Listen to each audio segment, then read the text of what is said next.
I watched my mother cut a ribbon on a building I secretly funded. She thanked strangers while I stood invisible in the crowd. $410,000 of my money built that dream. They never spoke my name once.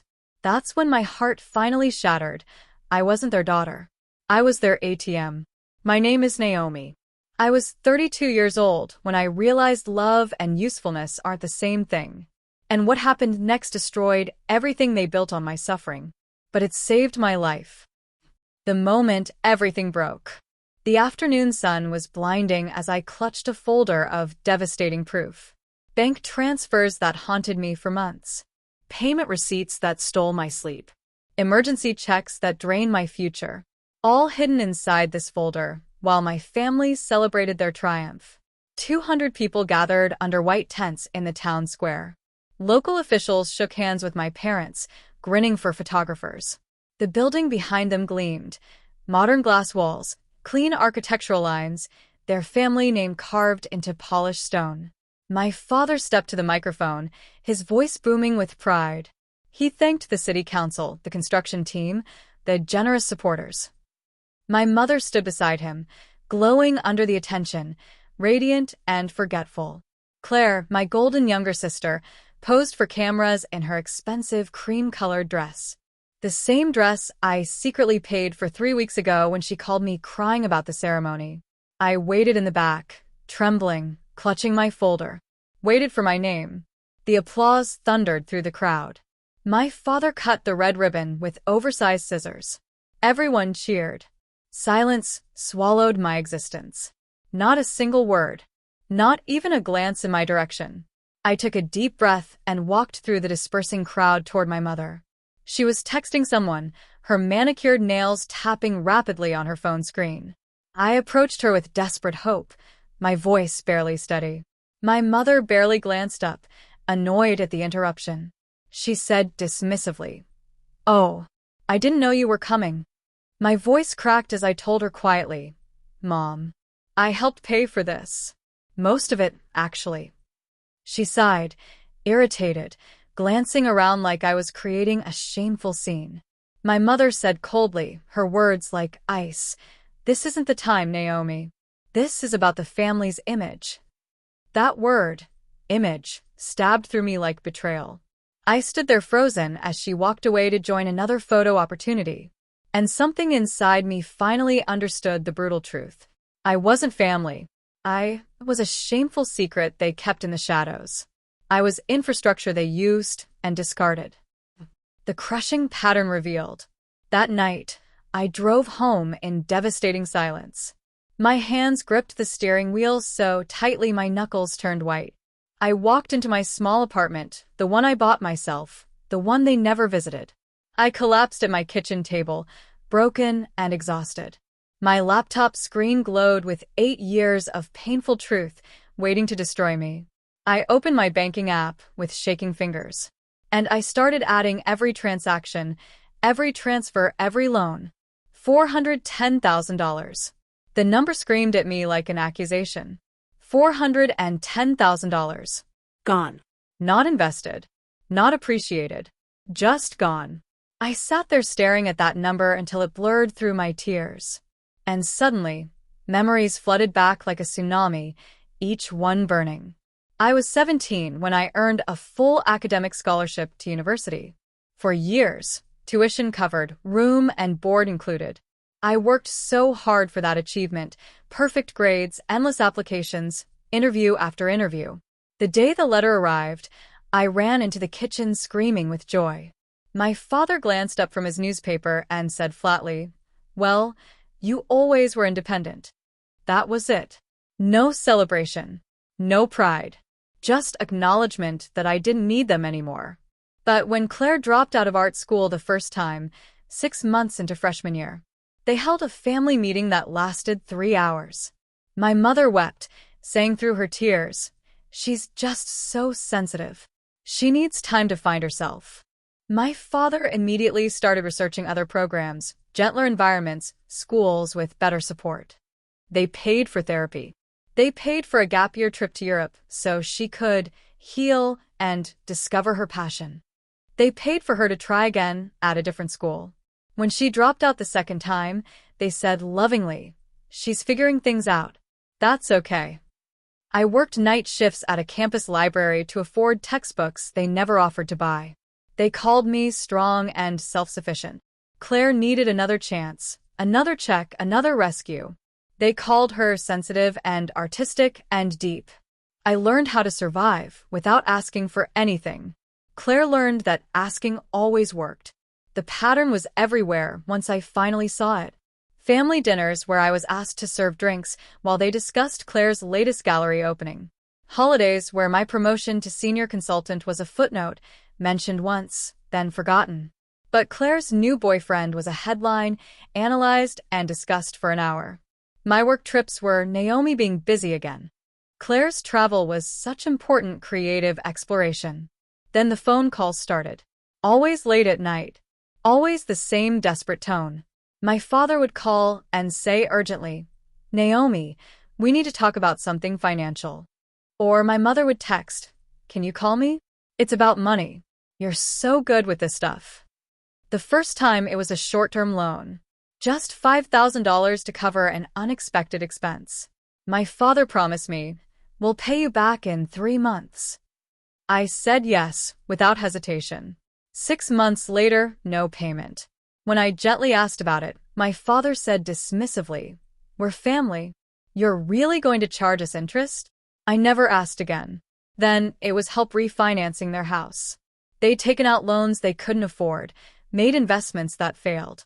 They needed a co-signer with better credit. My mother pleaded over the phone, "Just until things stabilize. Please, Naomi." I signed the papers. Then it was Claire's second attempt at art school. $30,000 for a year at a private arts college. My mother called and said desperately, "She's finally found her calling. We can't let her lose this opportunity." I transferred the money. Then it was the community center. Their big dream project, the thing that would cement their legacy in the town. They'd raised some money, secured some grants, but construction costs ran over. Contractors threatened to walk. The project was going to collapse publicly, humiliatingly. My phone rang at 11 at night. My father's voice was panicked as he said, "Naomi, we need help. This is urgent. The family's reputation is on the line." I wired money the next morning. Then again 2 months later. Then again. Every time I said yes, I told myself the same comforting lie. This is what families do. This is love. I'm strong enough to carry this. They need me. But here's the devastating question that finally broke through my denial. When did anyone ever ask, "Naomi, are you suffering?" When did anyone ever say, "Naomi, what's breaking you inside?" When did anyone ever offer, "Naomi, how can we rescue you for once?" Never. Not once in 8 years. I had no one at my thesis defense. No one came to my first big client presentation. No one visited when I had surgery and spent a week recovering alone. No one called on my birthday unless they needed something first. But when their precious community center faced collapse, they hunted me down within hours. Multiple calls. Urgent texts. Voicemails dripping with panic. I closed my laptop and sat in the darkness of my kitchen. And I finally let myself feel the crushing weight of the truth. I had been slowly disappearing for years, funding their visibility while becoming invisible myself. The liberating rebellion. I didn't scream that night. I didn't weep or rage or throw things. Something powerful awakened inside me instead. Something that had been buried under years of people-pleasing and silent sacrifice. Something that finally said, enough. I opened my laptop again, but this time with trembling, determined hands. I logged into my banking portal, and I started the process of taking my life back. Click. First financial guarantee withdrawn. The community center's operating costs were no longer my responsibility. Freedom tasted sweet on my tongue. Click. Co-signed loan on their house. Termination requested. 30 days notice given. The chains fell away from my wrists. Click. Shared bank account they'd asked me to open for convenience. Deleted entirely. My money became mine again. Click. Automatic monthly transfers stopped permanently. The bleeding finally ended. Each click echoed through my quiet apartment like justice. Each decision felt like resurrection. I wasn't destroying anything. I was saving myself from drowning. I drafted an email to my parents. Short, clear, unemotional. Effective immediately. I'm withdrawing all financial support and guarantees. I've given $410,000 over 8 years. That chapter is closed. Please make alternative arrangements. I attached a spreadsheet showing every transaction, every date, every amount, every promise they broke.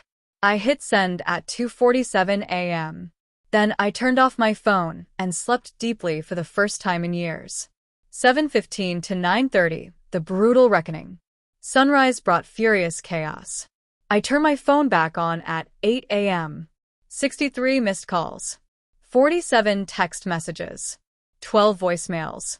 I listened to the first voicemail. My father's voice exploded through the speaker as he shouted, "What the hell are you doing? You can't just pull out like this. You're sabotaging us.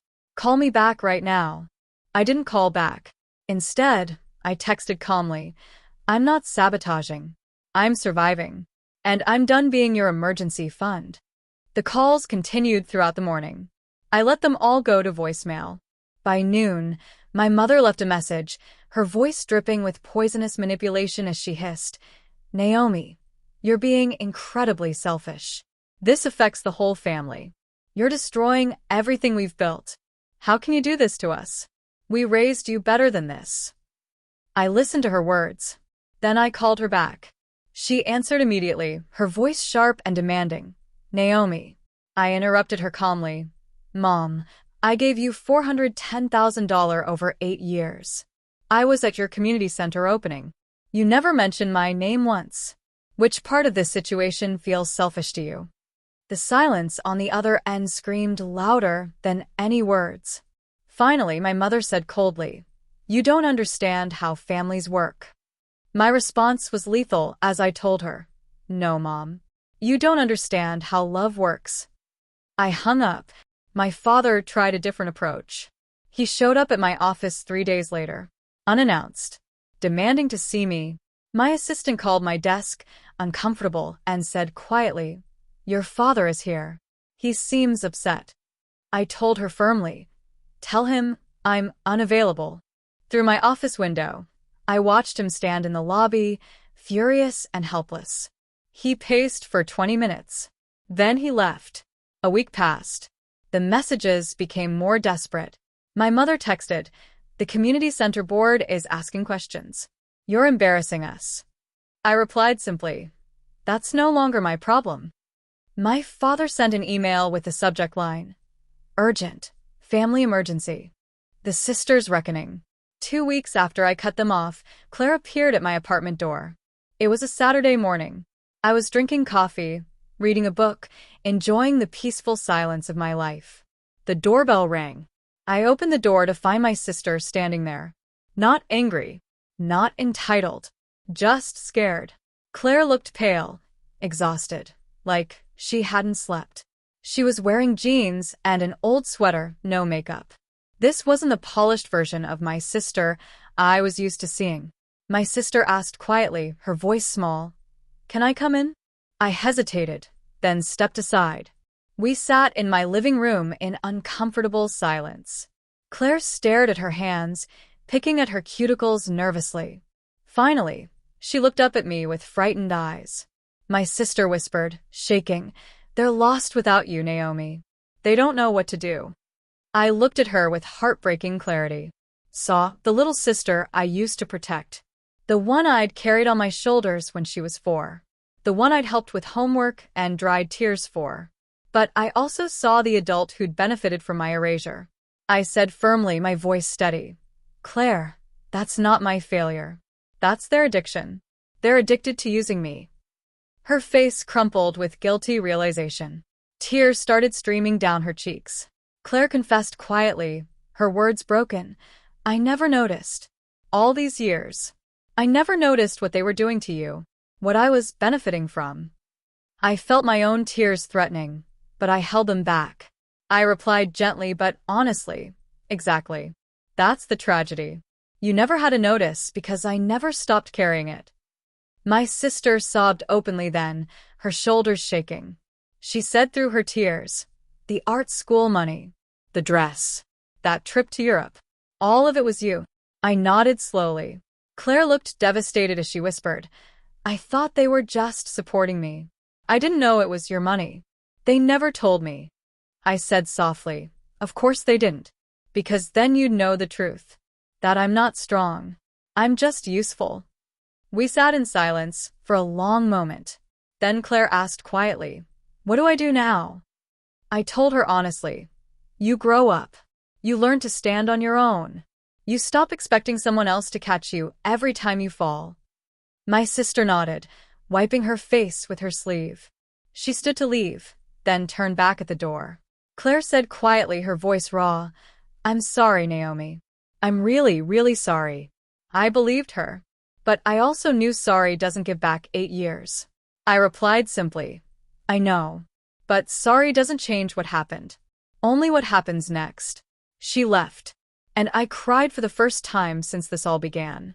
Not for them. For me. For the years I lost. For the version of myself who thought love meant disappearing. The aftermath and truth. 3 weeks after I cut off support, my father left a final voicemail. His voice dripped with venom as he said harshly, "You've destroyed everything we built, Naomi. I hope you're proud of yourself.